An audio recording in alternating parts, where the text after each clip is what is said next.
Welcome to Brain and Avant.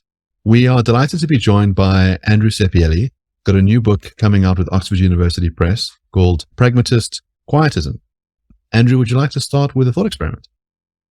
Sure. Thanks very much, Mark. I'd like to start by talking about 3 different cases, and I want to get your thoughts on how they're like or unlike one another. So the first case comes from William James's book, Pragmatism, New Word for Some Old Ways of Thinking, and it kicks off the book.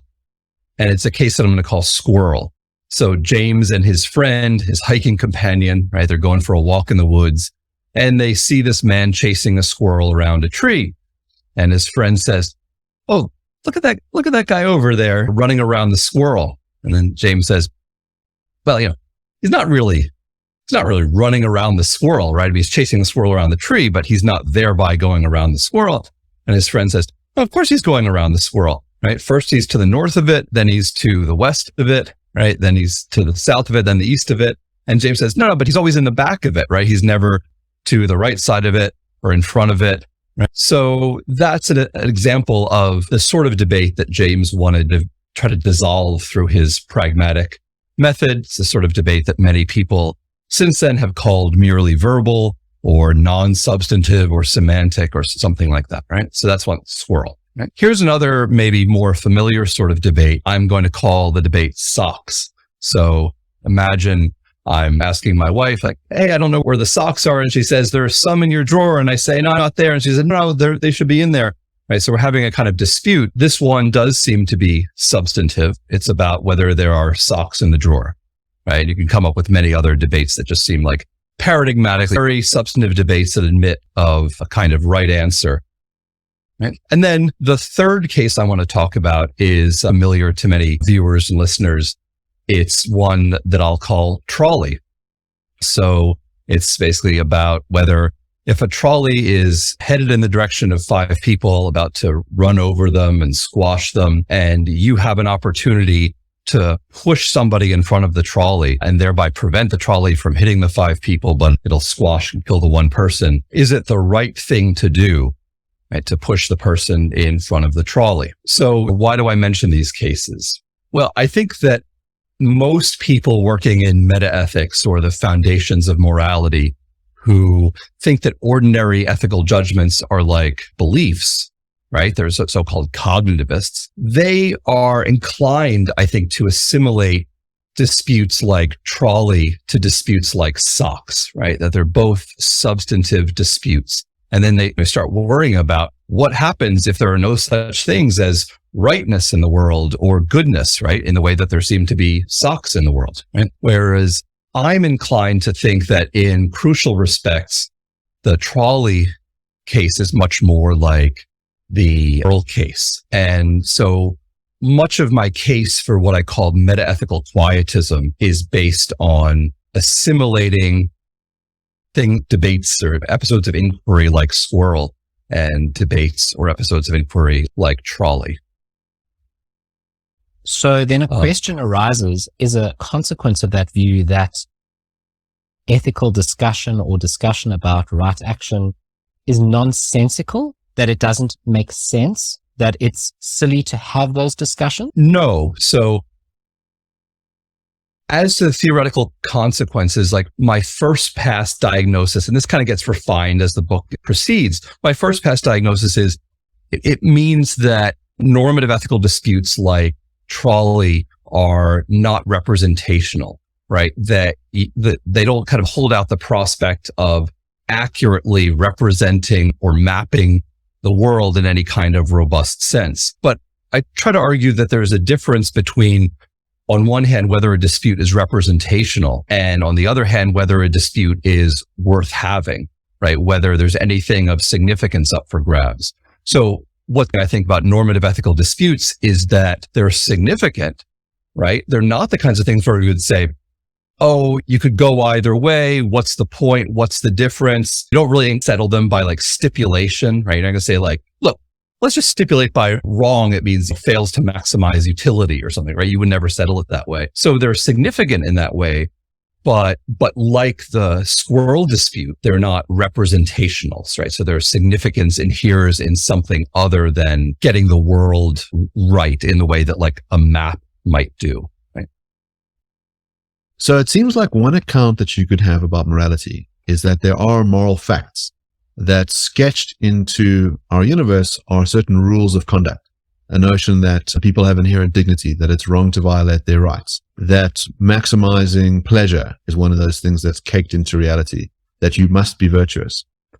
But someone can say, well, when it comes to other things, I can taste them, I can smell them, I can check them, I can look at images of the earth from space and I can prove that it's geoid-shaped, but I don't see any of these moral facts floating around. And so they seem like an invention to me.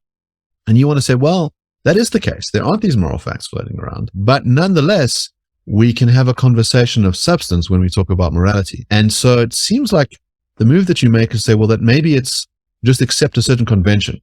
So there's a convention about how we describe whether you're going around the squirrel or not.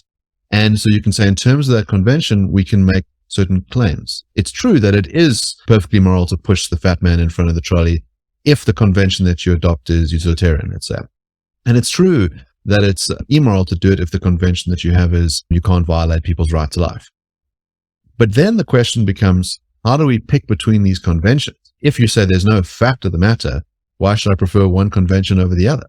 So my view is not that morality or ethics is conventional. I think there are objectively right answers to ethical questions. And by that, I just mean that there are answers that are right, and the rightness is independent of what any individual approves or disapproves of, is independent of our conventions and so on. I think the reason why we're inclined to want to resolve disputes like squirrel by instituting a convention, right, rather than engaging in inquiry, is because it seems to us that there's nothing else that's really at stake here, right? We just want to be able to talk in a way that's going to sort of make sense to everybody so that we're all on the same page. But my view about normative ethical disputes is that even though they don't really afford representational accuracy, there's still something much more important than being on the same page at stake. Namely, there's ethical value, or what I in the book call specifically ethical value at stake. And basically the story goes like this.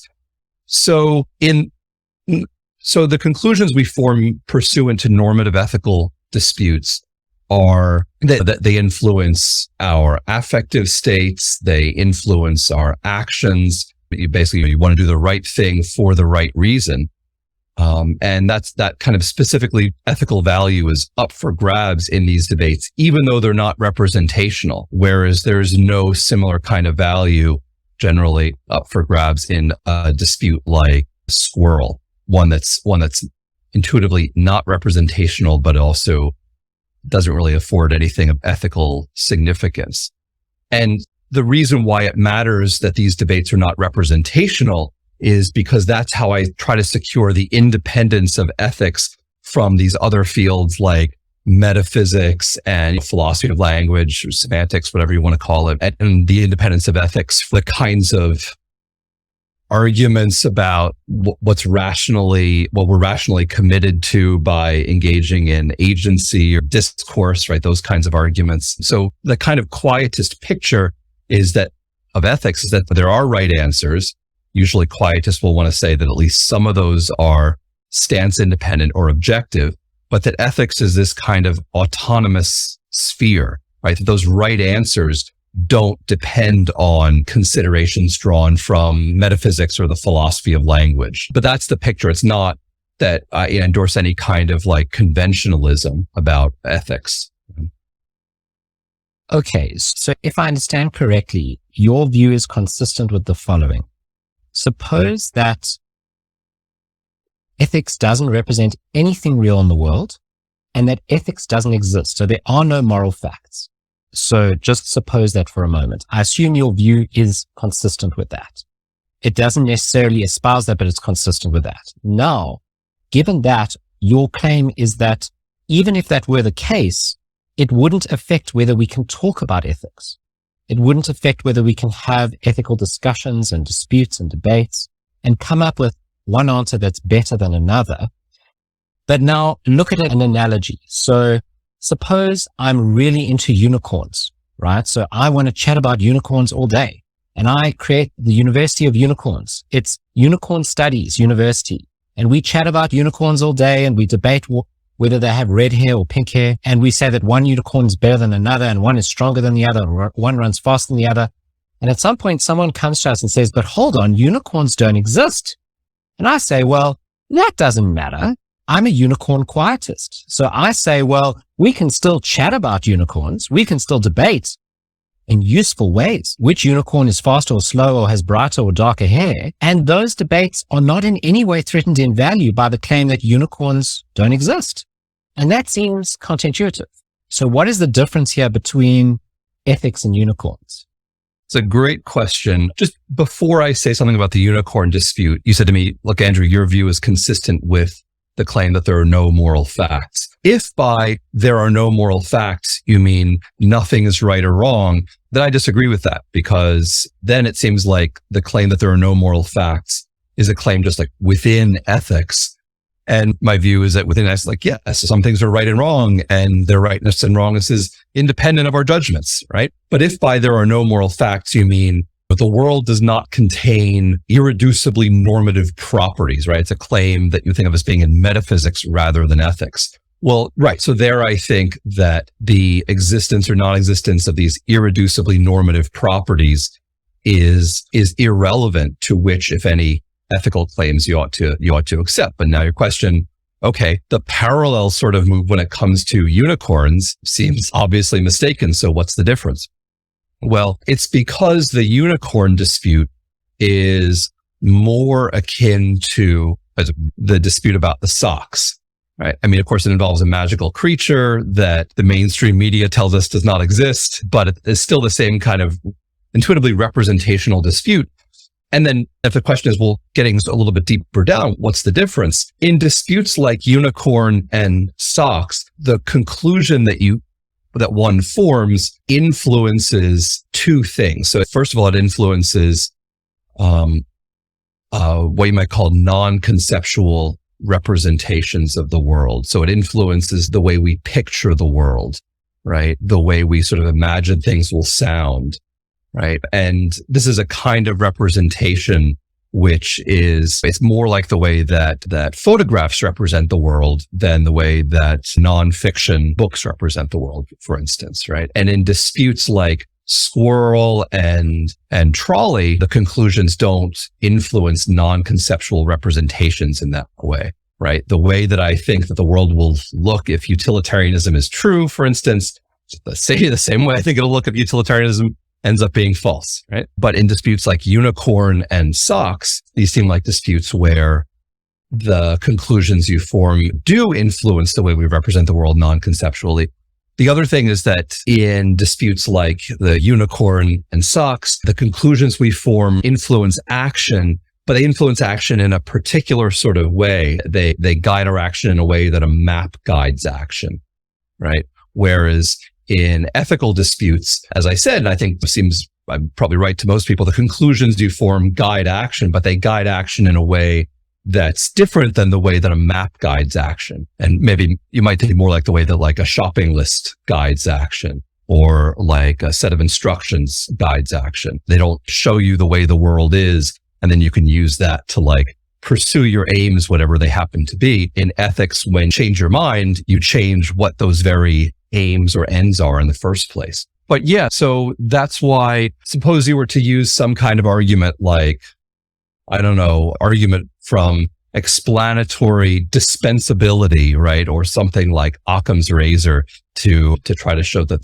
persuade me that there are no unicorns. Then I would think that unicorn discourse, insofar as you're positing these creatures, systematically misrepresents the world. Whereas I don't think systematic misrepresentation is even in the cards when it comes to the kinds of debates that get called normative ethical, like trolley or is utilitarianism true, stuff like that.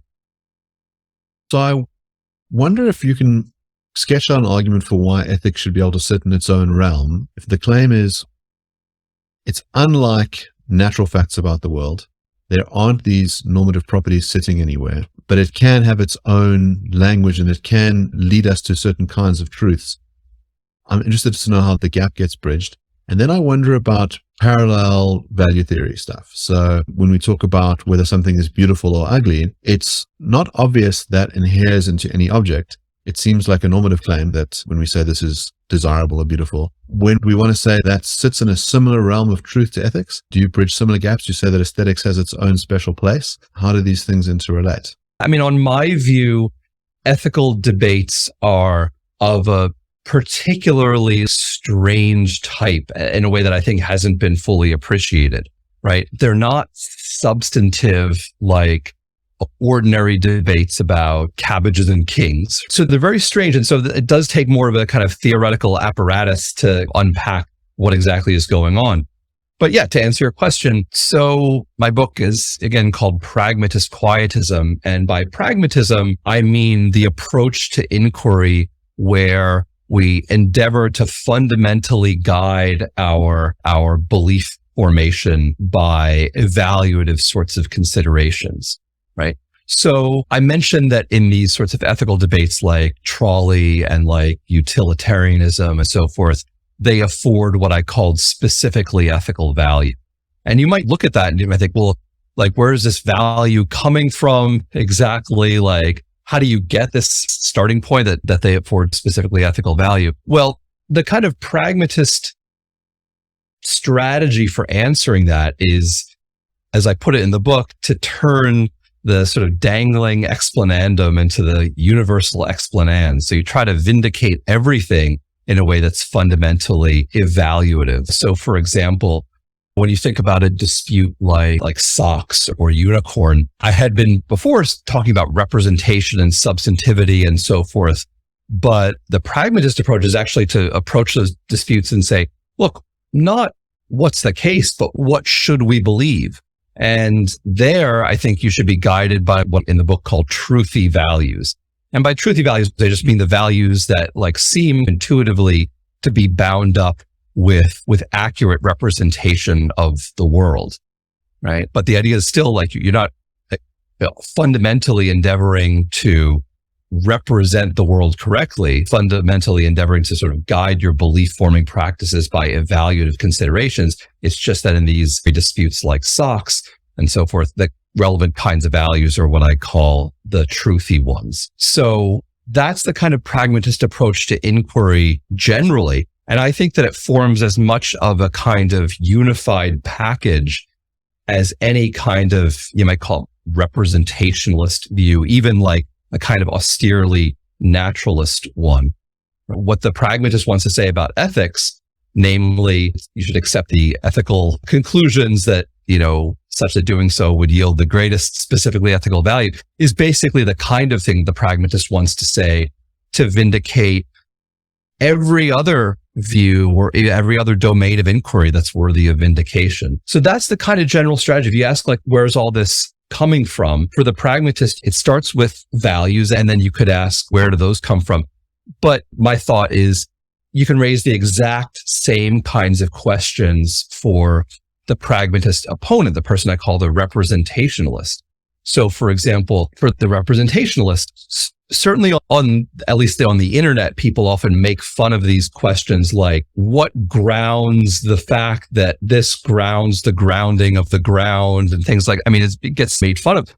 But those questions, if you're a representationalist, seem like the really live ones, right? For any theory of truth or grounding that you could deploy, you could ask, well, what makes that theory of truth or grounding correct? And then you'd have to presumably appeal to itself or appeal to something else. And then whatever you appeal to could be questioned a similar way.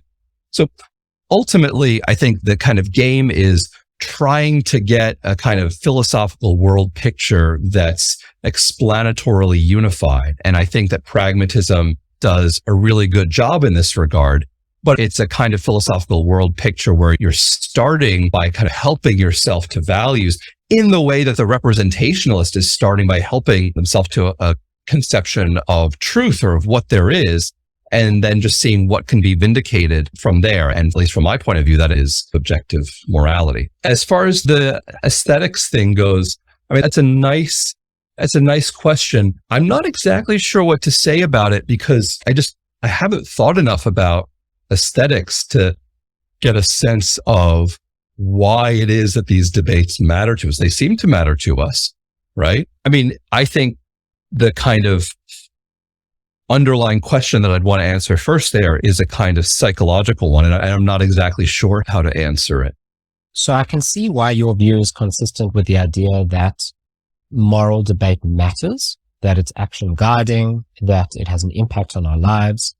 But where I struggle is your notion of truth. So what would it mean on your view when I say that it is wrong to torture innocents? What would that mean? And then how would you evaluate comparative claims? So it is worse to torture innocents for fun than it is to eat a burger with beef in it, for example. Let's say that's the claim made. How would you make sense of that? Yeah. So again, very nice set of questions. So I try to construct truth in these sorts of normative ethical disputes out of this material of specifically ethical value. And there are a lot of sort of twists and turns here, but the basic idea is something like this. Look, obviously there's like a difference between, on the one hand, the notion of an ethical view being a good one to hold, right? And on the other hand, an ethical view being true. So just for example, like utilitarians like Sidgwick thought that utilitarianism was true, but they didn't think that utilitarianism would be the best ethical view for most people to hold because they would muck it up if they tried to directly apply it, right?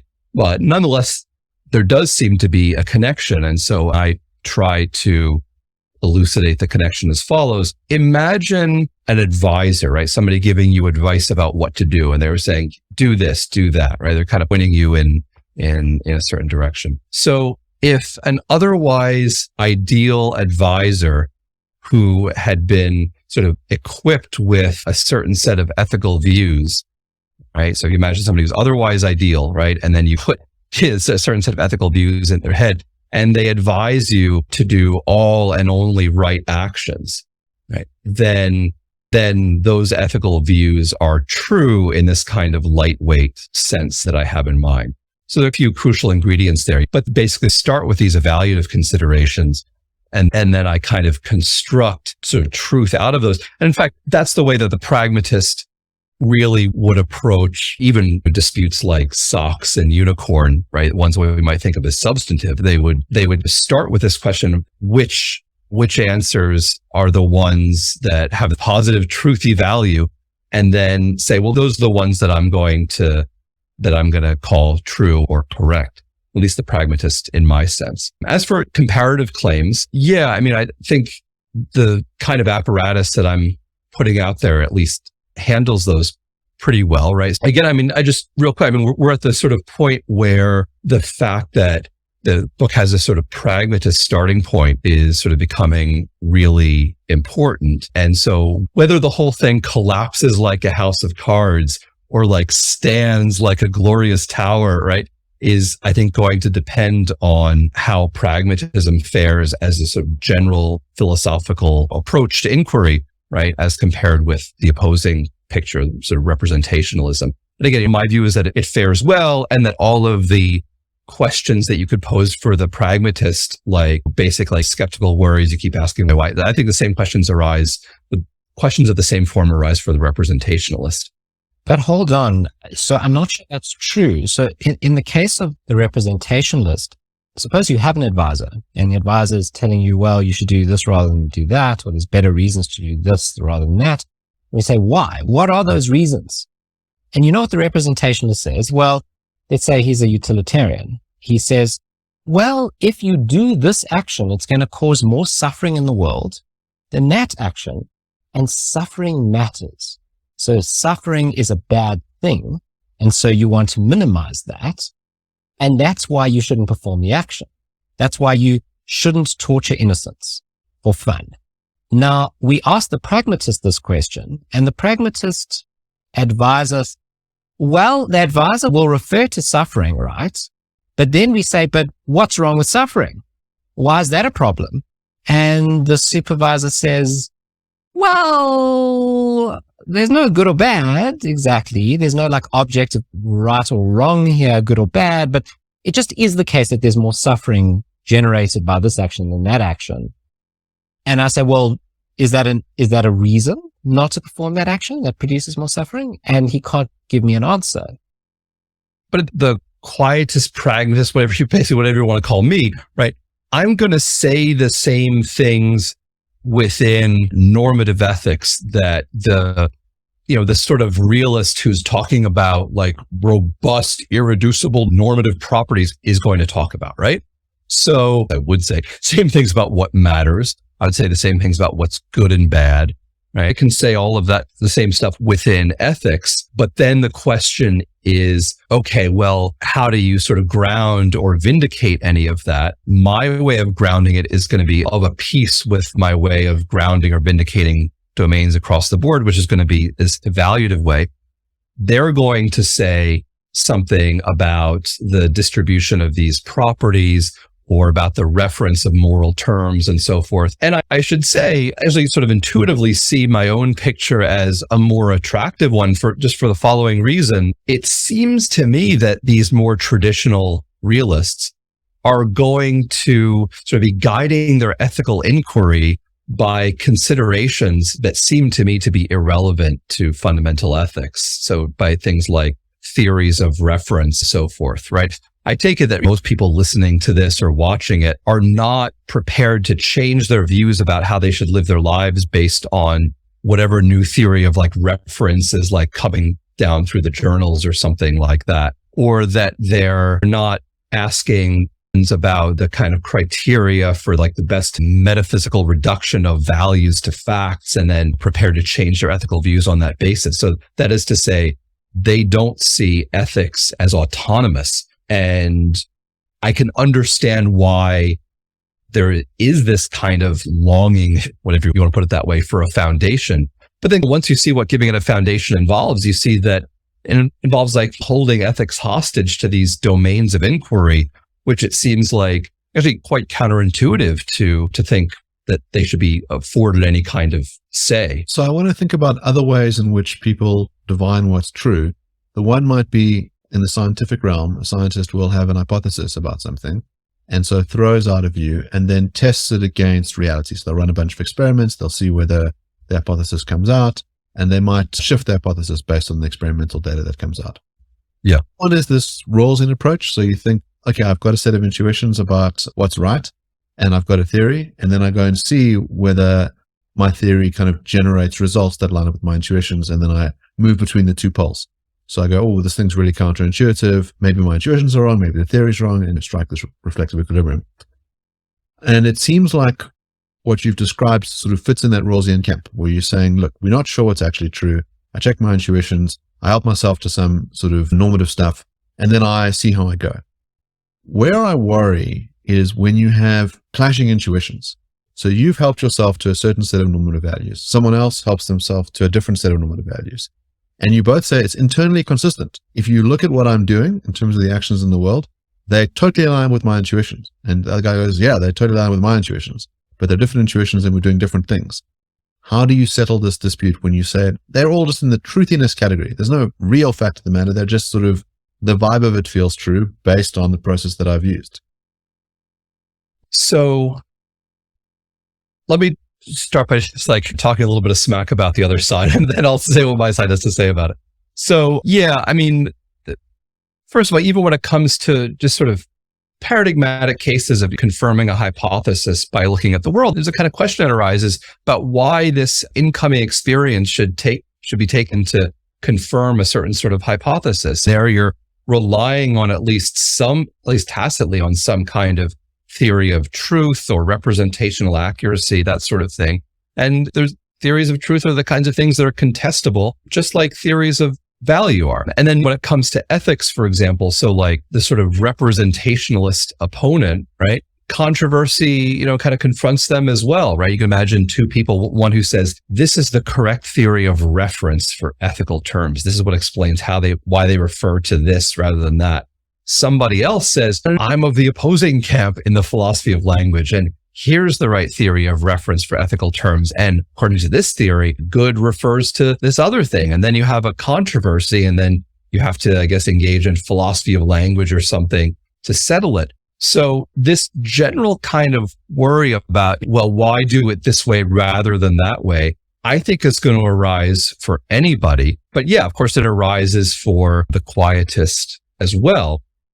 And yeah, it's a commitment of quietism that because ethics is autonomous in the way that I say it is, that the answer is going to have to be one that comes from within normative ethics, right? So for example, the example I always use is of a colleague, Sergio Tenenbaum, who I think is commonly brilliant, but also I think wrong about ethics. And if I want to explain why on a certain class of ethical matters that I'm his, epistemic superior, right?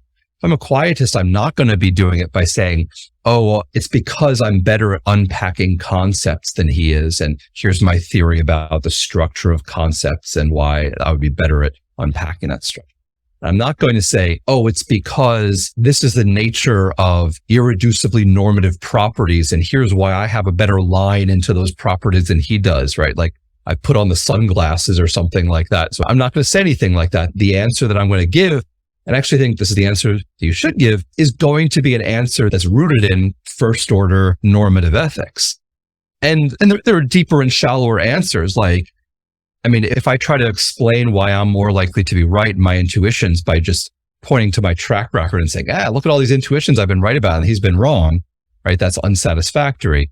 If I try to explain why I'm more likely to be right in some kind of deeper way, and maybe a way that really considers psychological differences between us and then brings the resources of normative ethics to bear on the assessment of these psychological differences, then I think it's more satisfactory.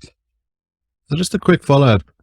Let's say I say, all right, the truth lies within normative ethics. Now imagine you've got two different first principle values. The one's freedom and the one's dignity. Okay. And you say those things are both fundamental and both really important. Now they're going to lead to a clash in terms of what you do in certain situations. So you can imagine when you're regulating speech, someone says, well, I should be free to speak my mind. And people say, yeah, but you might hurt someone's feelings and their dignity is going to be set aside. So if you're a dignity guy, you're going to say, we're allowed to censor the speech. If you're a freedom guy, you say, no, you got to let the guy speak. And this is when I wonder about how are you adjudicating between these values? I'm only using normative terms. I'm not referencing anything else. You've got to tell me which one is more truth-like or truthy or better. Do you have some other kind of direct explanation for it? Or you just go, I'm agnostic. I don't know. Either one is fine. And then I wonder which other values I can stick in there and call first order and say, well, you should respect this value instead of the other one. Yeah, well, first of all, I think one conclusion you can end up with is that the values are incommensurate, right? Or another conclusion you can end up with is that like in clashes like that, the two ways of going are, as my former supervisor Ruth Chang would put it, roughly equal or on a par, right? That they can't be sort of neatly weighed such that it's either the case that this is better or that's better, or that they're exactly equal.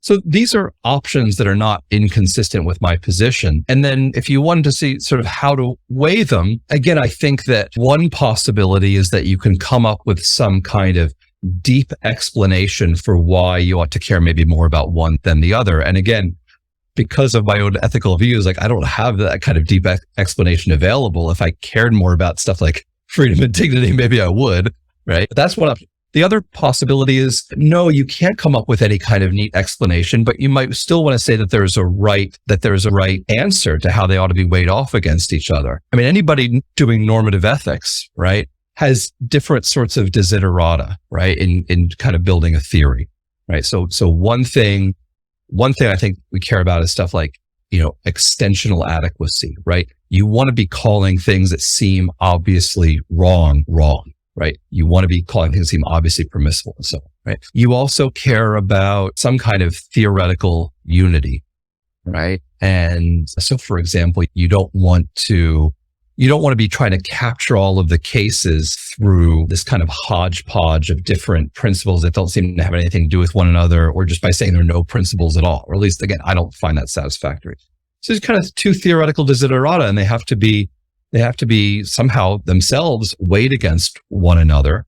And different people are going to come to different conclusions. I think probably some people will say, look, I really care about maxing out on explanatory unity. So I actually don't want to accept any kind of plural values, right? Is it maybe an advantage of utilitarianism or some other kind of very unifying moral theory? You speaking to a consequentialist here and a representationalist, so sympathetic with half your view. The half we're not discussing, but I'm sympathetic with that half.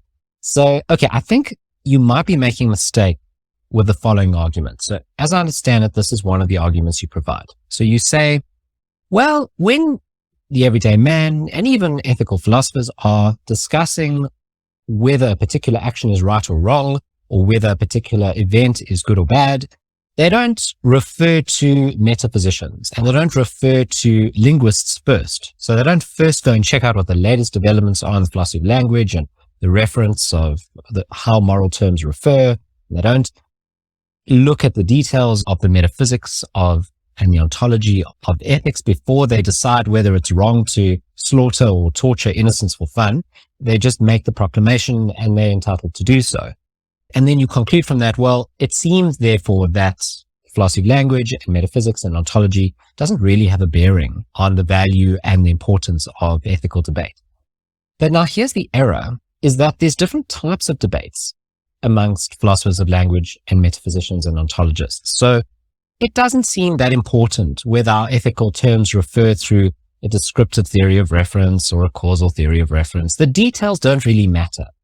But if philosophers of ontology or metaphysicians tomorrow prove beyond a shadow of a doubt that ethical terms do not refer to anything real in the world and are fundamentally misleading and systematically wrong in certain ways that only metaphysicians or ontologists could say, then that seems important. So the details might not matter, but the overall discussion amongst metaphysicians does seem important. So I'll give you a parallel discussion, which is important for me, and it's less facetious than the unicorn view. So my PhD was on why I don't think social phenomena exist, specifically social groups, but it extends to social phenomena broadly.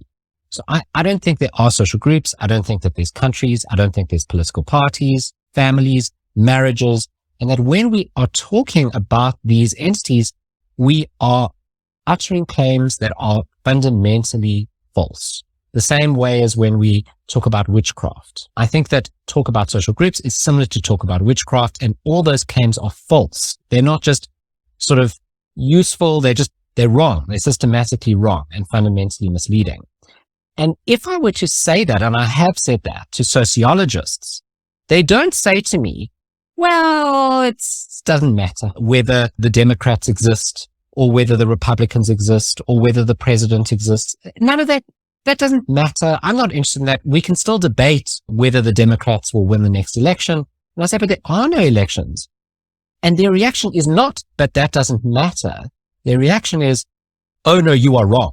They definitely exist. Because if they didn't exist, my whole science, my whole inquiry would be fundamentally undermined.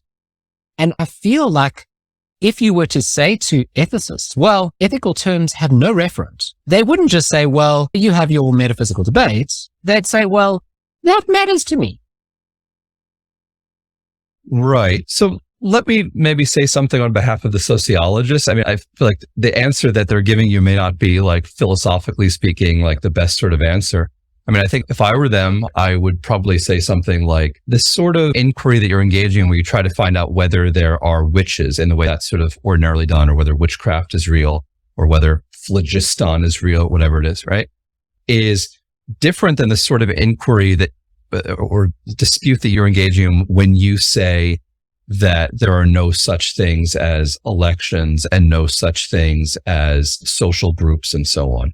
So it seems like, in my way of putting things, I'd want to call the first sort of inquiry deep. It does afford what I'm calling truthy value.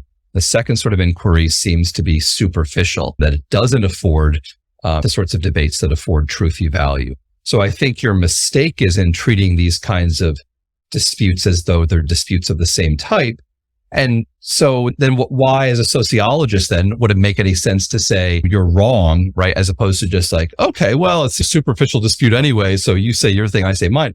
Well, it's because their way of kind of carving things up into categories like class or race or party and so forth is useful for the kind of inquiry that they're trying to engage in, and you not allowing them to talk in that way, I don't know how coercive you're being, right? But is robbing them of this valuable tool.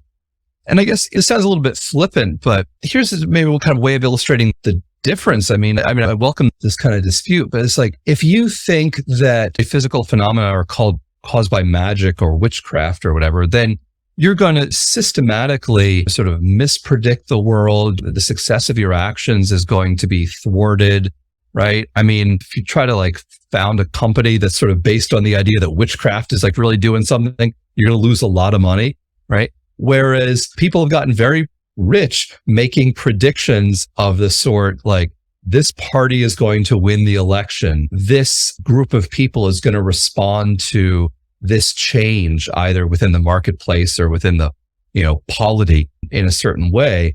And I just think it seems to be strange to sort of deny truth to these sorts of beliefs that not just like here and there or generally, but like in a very systematic way seem to yield accurate, non-conceptual representation, picturing of the world and successful action.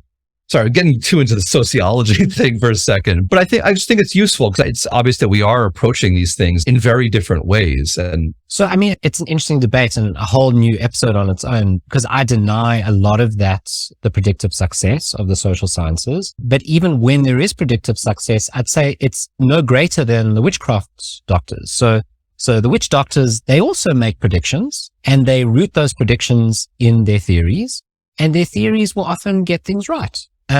It just so happens they get them fundamentally wrong sometimes, but so does sociology and so does political theory. I mean, that's why just witchcraft and these theories arose, is because they do have some predictive success. But yeah, I mean, that's another debate. I think that what's interesting is when it comes to ethics, there's no predictive success going on here. So you can't rely on that to stir the importance of the theory if you think ethics is a theory. But you can't bolster ethics through its predictive success in the way you can with sociology. That's absolutely right. I think that's one reason why people have found ethics so mysterious or uncanny, right? That you can't point to these procedures that seem to work to verify other kinds of views.